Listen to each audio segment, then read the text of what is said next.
to spice up your midweek routine and get answers to all your burning questions. Whether you're looking for relationship advice or curious about the art of intimacy, Roma's got you covered. Pleasure Pulse, every Tuesday night from 8 to 9 p.m. Only on Television Radio 96.1 FM. Don't miss out. Your sex education journey starts this Tuesday with Roma as your guide.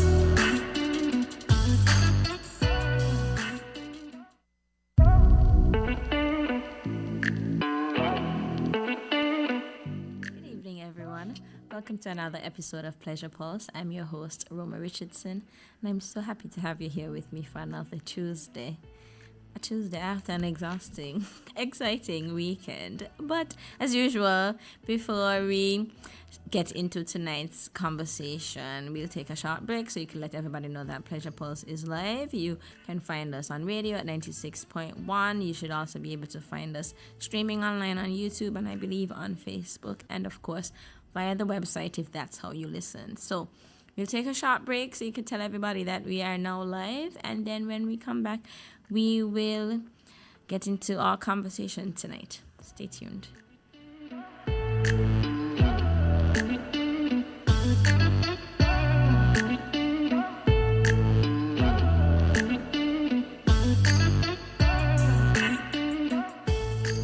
Welcome back to Pleasure Pulse. I'm your host, Roma Richardson, and it's a pleasure to be here for another Tuesday night with you. I love sharing this space and talking about all things sex, relationships, everything. And I'm tired. I think we are all tired after a long weekend. We had Music Fest, we had White Sands, we had lots of amazing artists, but one performance that really stood out to me and has had me singing their songs all weekend into this week was Boyz II Men. Boyz II Men really had a romantic set, and they had me thinking about relationships and romance, and that's a conversation I want to have another time for sure. Sex and romance, and how we can bring romance back, how modern romance looks and is defined, what happened to crying in the rain and all of these things, singing in the rain, dancing in the rain, all of these things. I don't know if I ever did that, but will that ever come back in my generation? Anyway, so this whole conversation about relationships, romance, had me thinking about types of relationships that exist, and so I want to spend this next 45 minutes talking about relationship types. Couple, maybe months ago at this point, a guest and I talked about modern relationships and what characterizes modern relationships, what modern relationships look like, how they differ to older relationships or relationships among older generations, previous relationships, and all of those things. So now when we talk about relationship types, they have evolved so much, and they have expanded also, not just in definition, but in practice, in the way that people see them, in the way that they're incorporated into people's lives, in the way that people's relationship types themselves, evolve over time. Whether that is you and a specific partner start out in a certain type of relationship and then that changes over time, or if you, dabble in different relationship types at different stages of your life, whatever it is. I wanted to talk about relationship types because we know that the traditional boundaries around relationships are now being redefined, maybe in ways that some people never even imagined. And before, relationships used to be very linear. So you start dating, you get engaged, you get married. Now there's so much involved. You could start dating, get engaged, get married, decide to have an open relationship, be polyamorous, whatever it is, right? And so that's what we're going to get into now. And I think too it's important to recognize that these relationships, whatever form they take, whatever version we decide to practice, reflects people's evolving priorities, changing needs, and still some traditional, or I shouldn't say traditional, because, we know, like, where marriage and those kinds of legal, formal arrangements came from and really valued. And we see how marriage, especially as an institution, has changed from being solely around business like agreements to people really emphasizing things like intimacy and love and needing that to be part of their marriage situation. So not just about practicality and whether or not together we can, or the person can support me, support themselves, support both of us, but more so, how does the person treat me? Am I respected? Am I valued? People are also not staying in situations where even if they're married, they don't feel all of those things. They feel like the love gone, whatever it is, right? So practices are changing even within traditional types like monogamy and marriage. And so we're going to get into all of that. Now, what is the context in which all of this is happening nowadays? We have dating apps. We have changing social norms. In addition to dating apps, we have people sliding into people's DMs. So it's not even just that you're meeting people elsewhere on dating apps and so on. You can also meet them online on social media. Changing social norms, so the things that people believe and practice in their everyday lives, what is considered normal or acceptable or privileged. We also have things like greater acceptance, generally, of alternative lifestyles and alternative types of relationships. So people are exploring more when it comes to casual dating, when it comes to dating multiple people at once, when it comes to having sex with more than one person at once. And we're talking about with people knowing, which is different to with people not knowing. That is something that has always happened, and that has not really changed. And we also have people deciding to cohabitate as platonic roommates, platonic, whatever you want to call it, let me call them platonic types of relationships, platonic life partnerships. So people who are not romantic or not romantically attracted to each other, not sexually attracted to each other.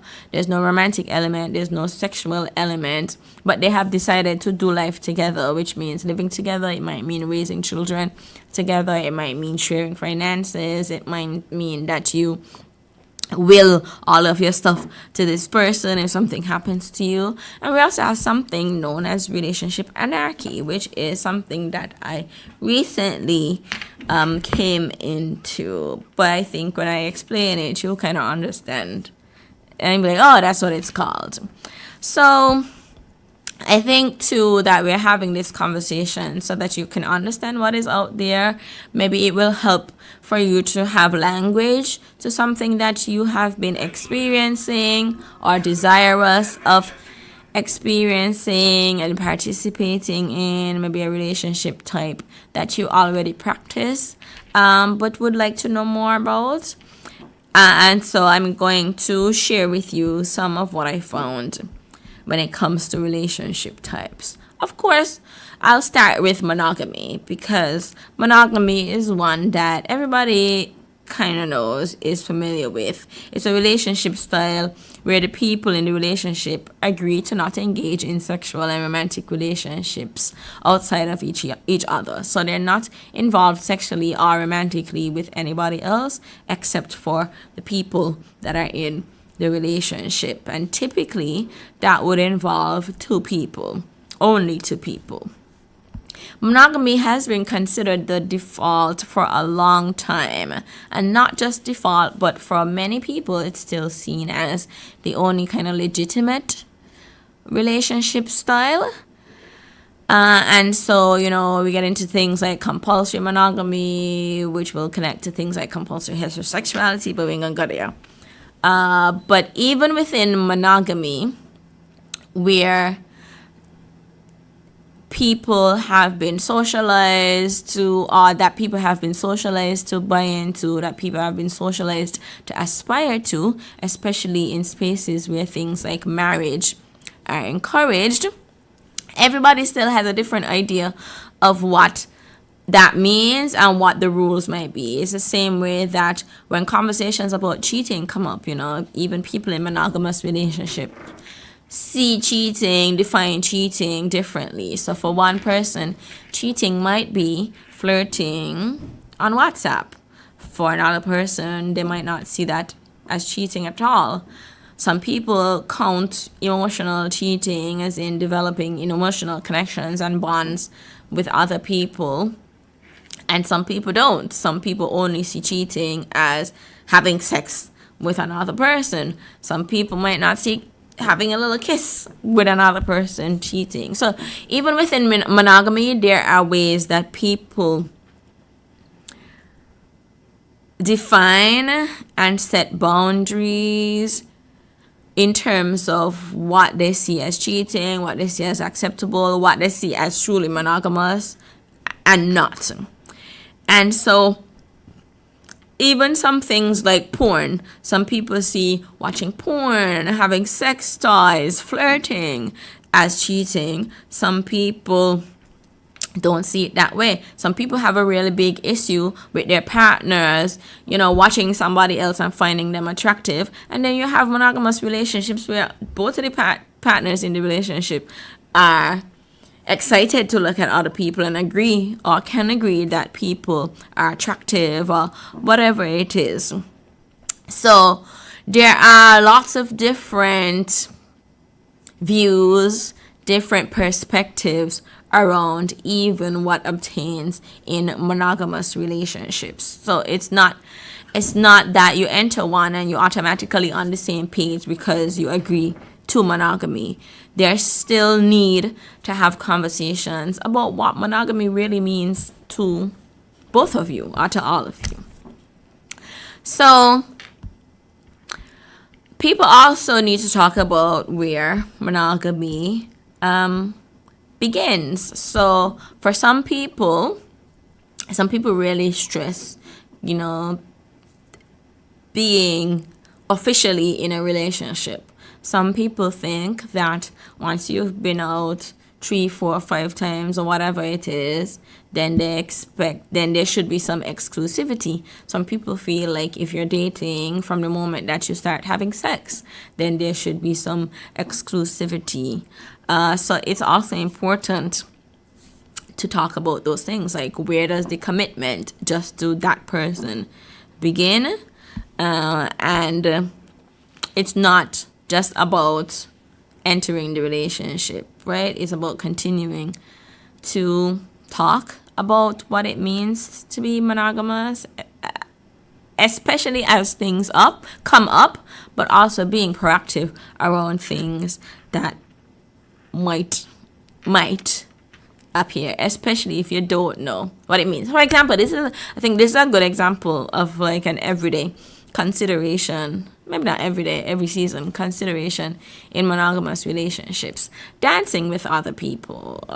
If you go out, is it okay to buy somebody who's not your partner a drink, or does that mean something? What about liking people's pictures on social media? Does that count as cheating for some people and not for others? But definitely I want to go back to the dancing example because people have lots of different views on that. Some people think it's totally okay. Some people think that it's okay up to a point. Some people think that it is not okay under any circumstances, as small as the dance might be, as innocent as it might be, whether it's with somebody you ever had anything with or your friend from work or whatever it is. So all of these are worth talking about.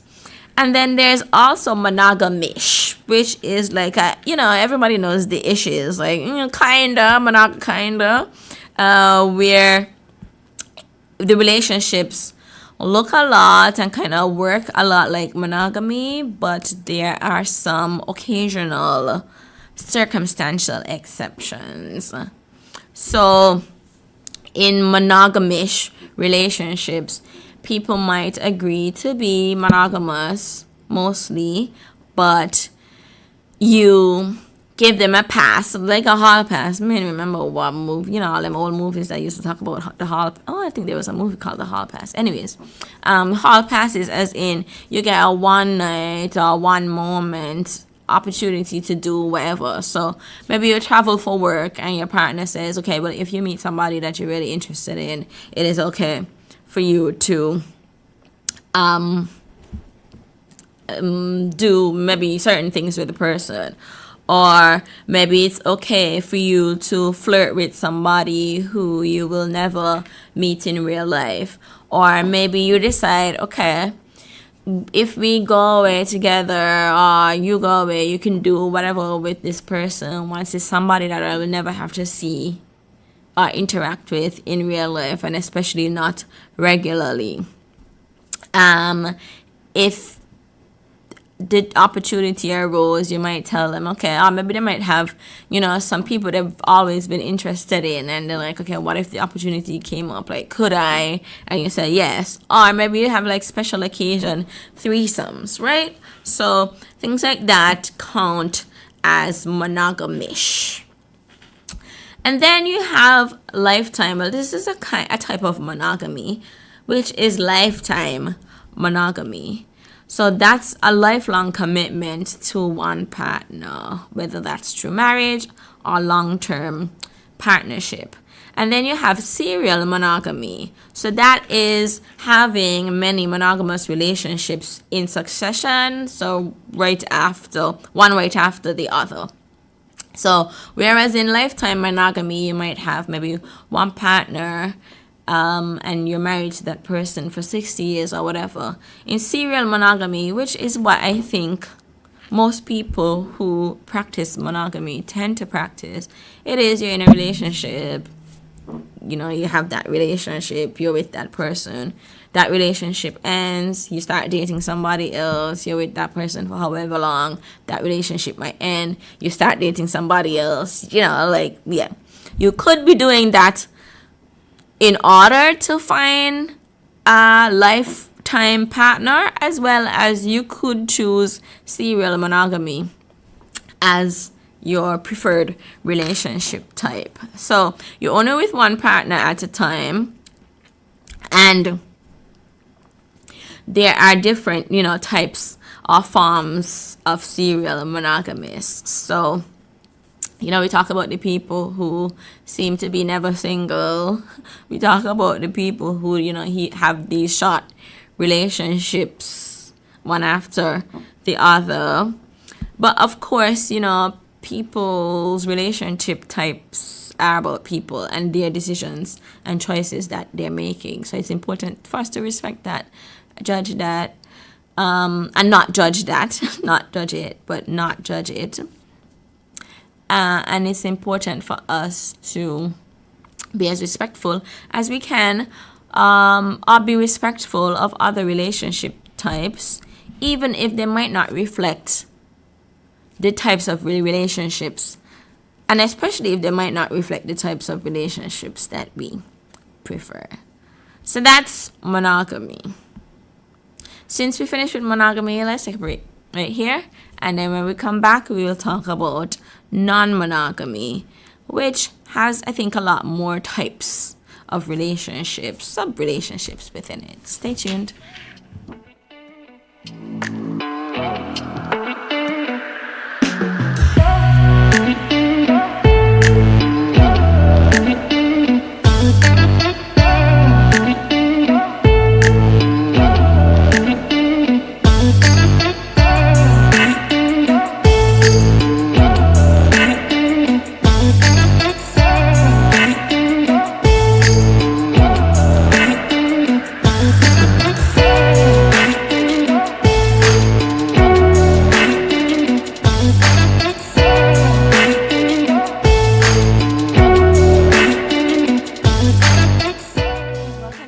Pleasure Pulse, we've been talking about relationship types.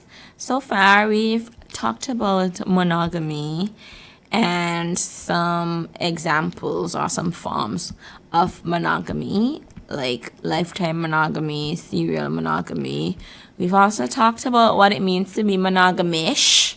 So I think you get what that means. Now I want to shift to talking about non-monogamy.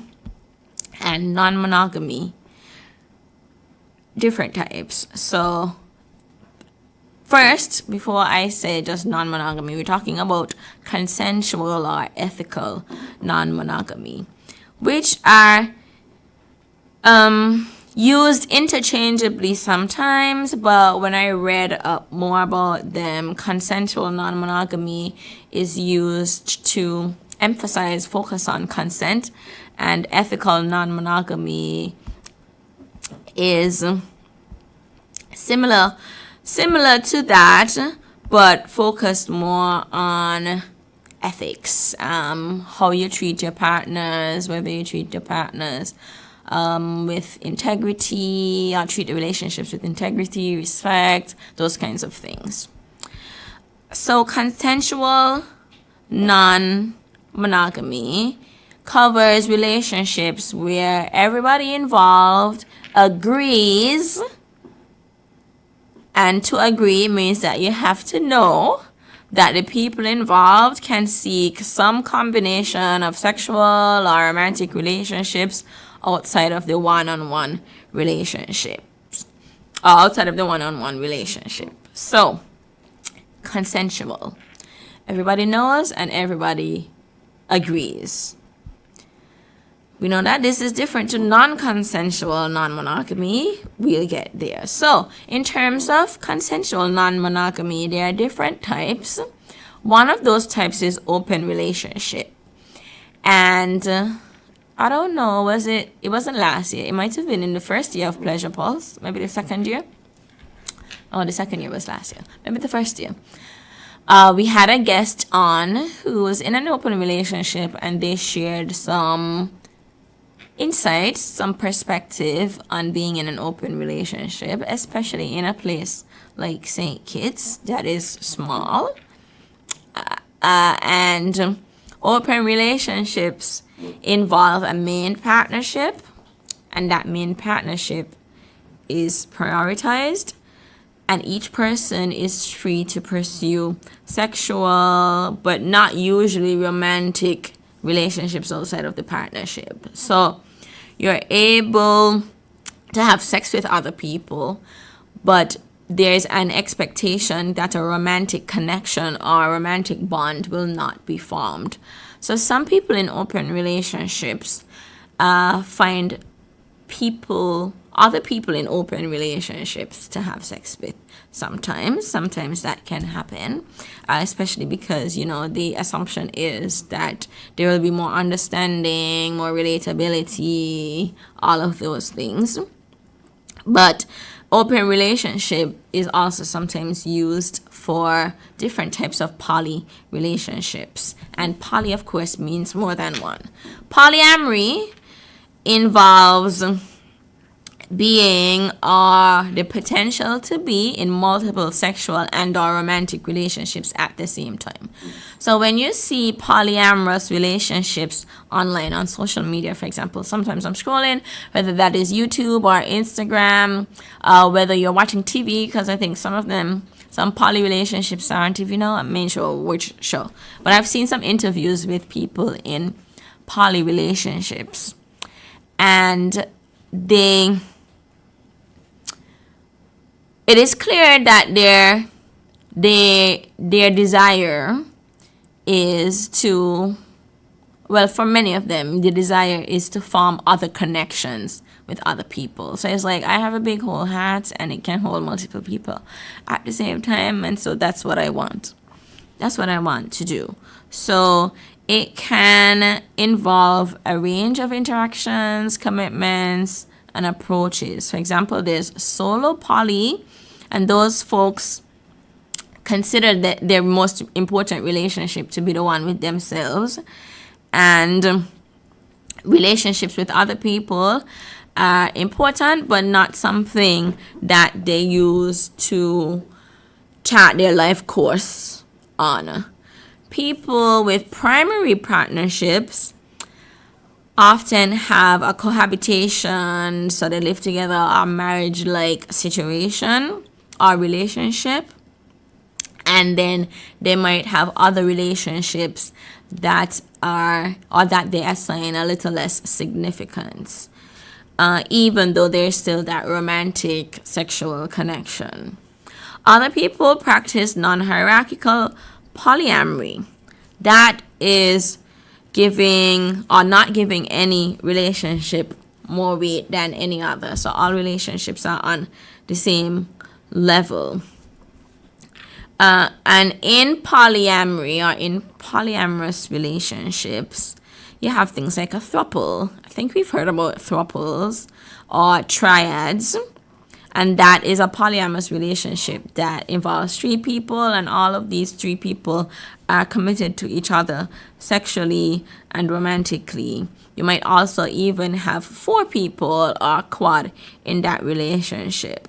And there are lots of ways that polyamorous relationships look. You have some where all people in the relationship are romantically and sexually involved, attracted to each other. You have some where it's like, okay, it's just these 2 people as a subgroup who engage with each other, and maybe these 2 people over here, or maybe these 2 people come together sometimes, but not always. So that's something that exists, and a note is, that we're not talking about threesomes. We're not talking about foursomes, because threesomes and foursomes are about the sexual activity in the moment. We're talking about people who are committed to each other. And in some poly relationships too, you can set it up so that if it's 4, if it's 3, whatever the number, that is the number, right? And you can have other poly relationships where people are open and able to take other partners, take other relationships. A V is a polyamorous relationship where one person is the pivot or is at the center of separate relationships. So the person who is the V, is involved with 2 or more partners, but those partners are not involved with each other. And, there's a lot more, in terms of the language around polyamory, language around relationship types that I invite you and encourage you to explore. I also found out about polyfidelity, which is where multiple people are in a committed exclusive relationship with each other, such as in a throuple, where people only date and have sex with others in a throuple. So that's the example that I gave earlier, where you could have a poly relationship where it's restricted or limited to the people in it, or you can have others where people are able to take other relationships or enter other relationships or bring other people in.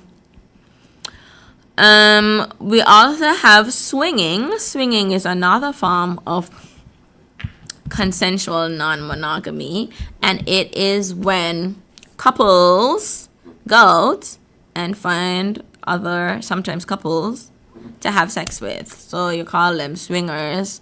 They have swinger parties, they have swinger events. They are often usually heterosexual couples. And I also encourage you to, look up on that. I don't know if we have or how big our swinger culture is here, but I know other places for sure. They have like swinger events where they make it easy for people who practice that relationship type to find other people who are similarly interested. Because I know I have had people, like couples, approach me and it's like, not quite, but I wish that they could find spaces or know, who was into like what they were into that they could approach, and where you could approach people in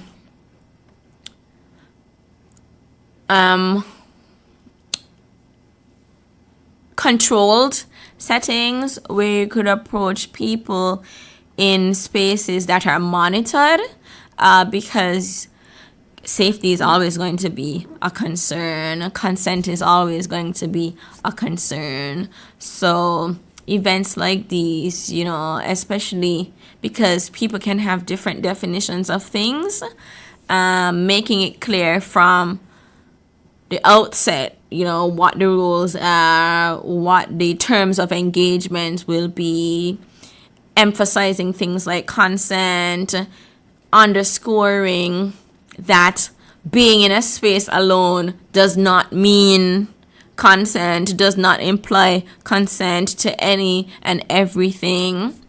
Like even random, points about sex clubs.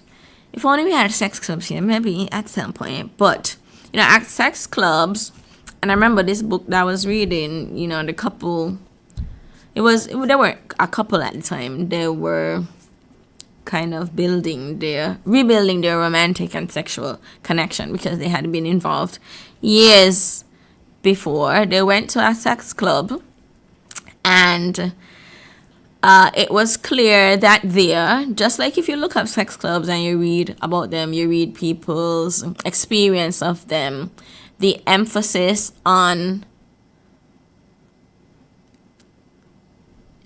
consent to participate, as in you can go to a sex club, you can go to these kinds of events and not do anything if you don't want to, and that's totally fine. You can go and you can look at people who are okay with being looked at. You can touch people who are okay with being touched, as well as you could just walk around just seeing, what the space offers, right? So swinging events, I'm going to put a plug for those, for people who are interested. And when I say interested, I mean everybody is interested, not that people are pressured, because that is another thing to understand when we're talking about all types of relationships, from monogamy to non-monogamous relationships. Consent, desire, interest are all important things to have. We shouldn't force people into monogamy who are not monogamous or don't wish to be monogamous. Similarly, we shouldn't force people who don't want to have open relationships or don't want to have polyamorous relationships more broadly into them, right? So we talked about, polyfidelity, swinging, polyamory, open relationships, all of that. And I also, talked about consensual non-monogamy versus ethical non-monogamy, because as we mentioned, in both of them, consent is important. Being informed is important. Understanding what's going on, what the relationship means to everybody in it is important. Being respectful is important. Having integrity, treating people with integrity is important, and communicating is important. And all of those things are typically absent when we are talking about non-consensual non-monogamy. So non-consensual non-monogamy is also known as cheating. So nobody had no conversation about this. I didn't know you were going to do that. You didn't tell me anything. You went and you did it. Or maybe you did it and you didn't even tell me. I found out somehow, or maybe I never found out. All can be considered cheating. Remember earlier we talked about how people can see cheating in different ways or can define cheating differently, and how important it is for us to have those conversations so we can understand what our partners see as what, right? Because sometimes we might be doing some things unintentionally, subconsciously, that we don't realize our partners are interpreting in particular ways, or sometimes we might be doing things intentionally and consciously that we don't realize people are interpreting certain ways. Maybe it's things, or there are things that we've always done and our previous partners have not had any issues with it, or previous partners have not seen it as cheating. Maybe it's things that we don't see as cheating ourselves, so if our partners do it, we'd be completely okay. That's why it's important to talk, so that everybody is on the same page about everything, so that if anything does happen, like, we did talk about it. So now that it has happened and we both knew that this is how we defined it, then what do we do? There are also things, I think, how people define things, how people see things can change over time. So I would suggest that we not just have a conversation at the start and 6 years down the line be having the next conversation, because people change and how people see things and see the world change too. And so things that people might have been okay with, in the early stages of the relationship, maybe even before you decided, formally agreed to be in a relationship, maybe deeper into the relationship where there are more feelings and emotions involved, they see those things differently. So perhaps there were some things that they didn't see really, didn't take that seriously, or weren't as affected by before, but 5 years into the relationship feel a little bit more affected by. Then it's also important for us to keep talking about those things and to say, remember, I told you I felt XYZ about this, blah blah blah. My feelings about it have kind of changed, and I would like to talk about it some more, because we have to keep communicating. So non-consensual non-monogamy, as I mentioned, is also known as cheating, and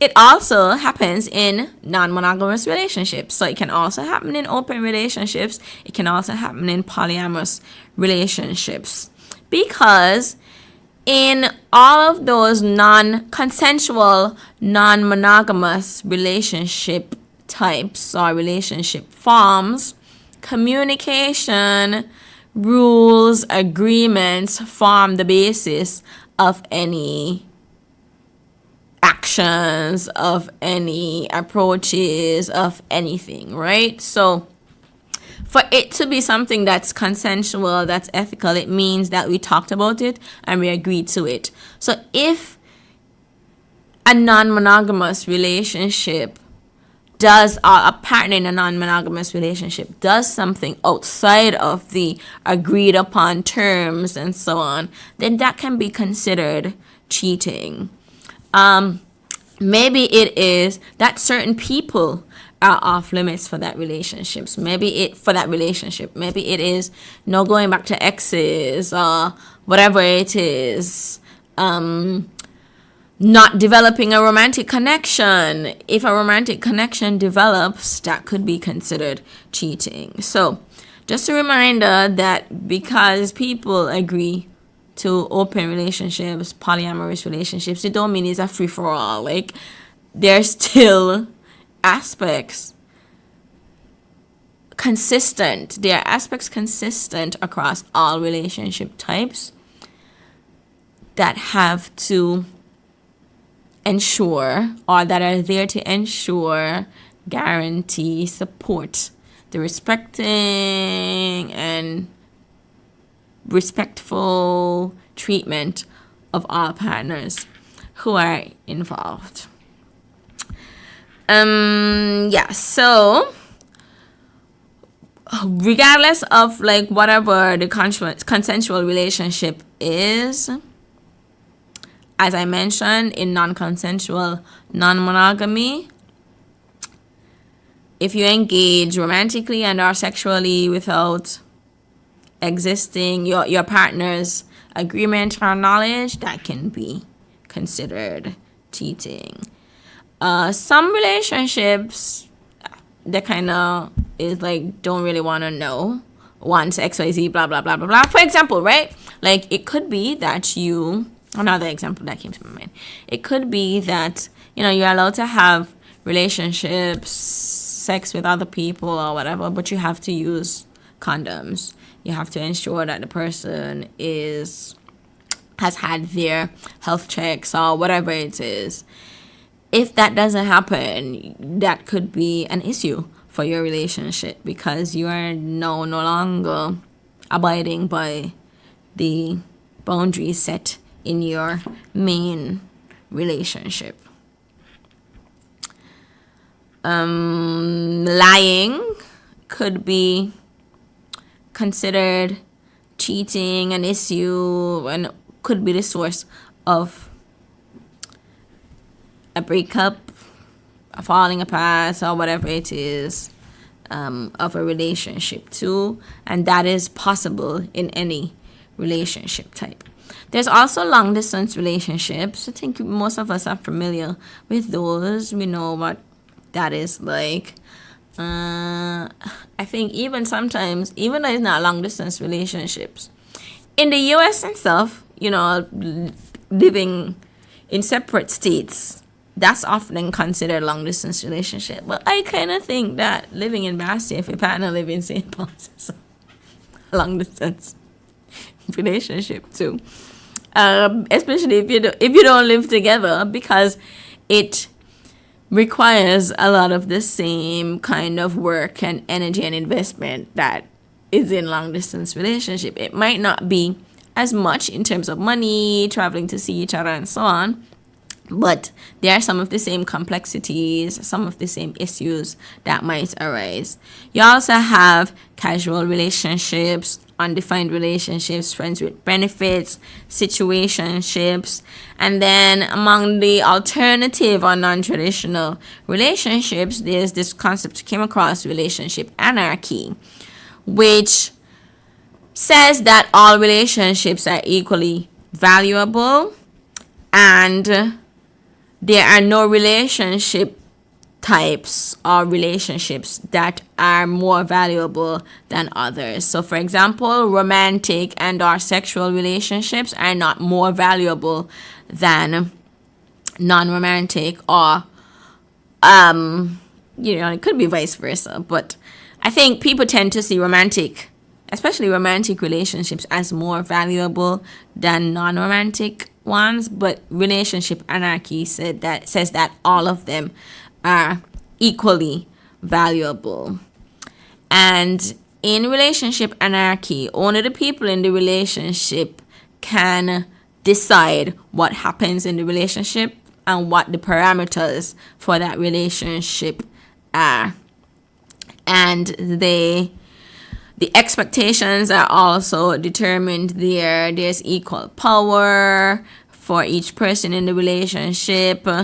So they are decentering certain types of values and positions that people would typically occupy in traditional types of relationships, so that there's no power over anybody else. They reject labels.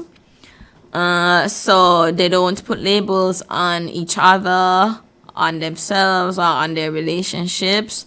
And they prioritize things like mutual consent, communication, interdependence, and it's less about those rigid structures that might exist in other types of relationships, like monogamy and polyamory. So the relationships are very fluid, and I think this type also requires a lot of work, because even in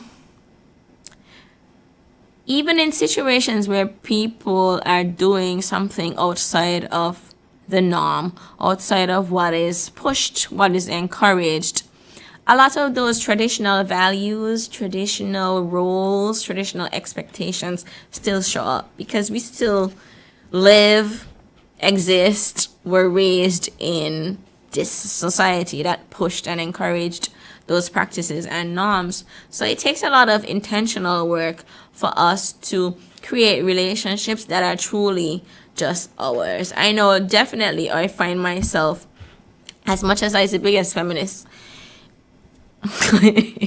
in the Caribbean. Sorry, I'm not. As much as I'm a big feminist, I still find myself sometimes like having to actively question why I think certain things that I think and why I'm expecting certain things of other people, particularly male partners. And that's often because that is what I was socialized to believe. So I was socialized to believe, and not necessarily, we're not talking about socialization as just from, your household, your parents, or whatever. We're talking about what you learn from the media, what you learn in school, what you learn in religious spaces, what you learn from peers, all of those things that come together to shape how you view the world. And they have told us certain things about what different people in relationships should do. And in heterosexual relationships, typically that means the woman raises children, cooks, whatever, the man provides, is supposed to be independent, has to have it all together, has to be strong and able to provide for everybody at any given point in their life. And with things changing in so many ways, being myself, someone with degrees and earning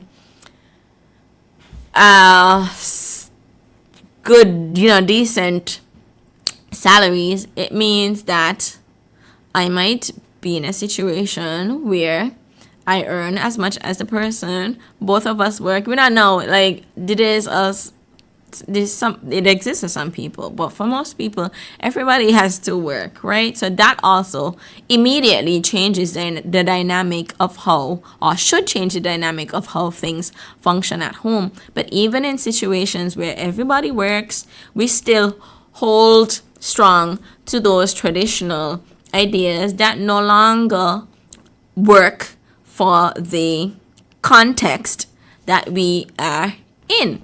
Anyways, that also, kind of takes us to what I mentioned earlier with platonic life partnerships. And this is kind of my wrap up, because I said that, you have more people now who are choosing to share their lives, spend their lives with people that they're not romantically, sexually involved, with people with whom they are not romantically or sexually involved. They are saying, I want to do life with my friend, and we're going to buy a house together, we're going to build a house together, or they're going to move in, we're going to rent a place together, or whatever it is. And we are going to be each other's lifelong companion.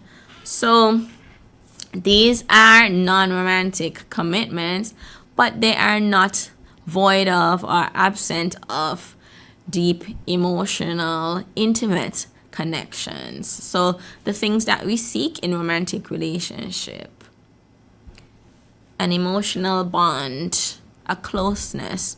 People are also now choosing, opting, or discovering that they can find them in their platonic relationships. Anyway, all of that said, the conclusion, and I think I mentioned this earlier, is whatever the relationship type is, it's important to talk about it so that we're on the same page, so that we can minimize surprises, we can minimize misunderstandings that stem from not being on the same page and not even knowing that we're not on the same page, sometimes not even in the same book, right? It's important for us to have these conversations at the start and continuing to have these conversations, because these conversations can help to determine compatibility, whether or not we want the same things. And as I mentioned, we shouldn't be trying to force people into what we want, and we shouldn't be forced into what somebody else wants. We shouldn't feel coerced into shifting either. We should be able to Find the relationship types, practice the relationship types that we desire with all of the respect and love and communication and honesty and transparency and all of those things that human beings deserve.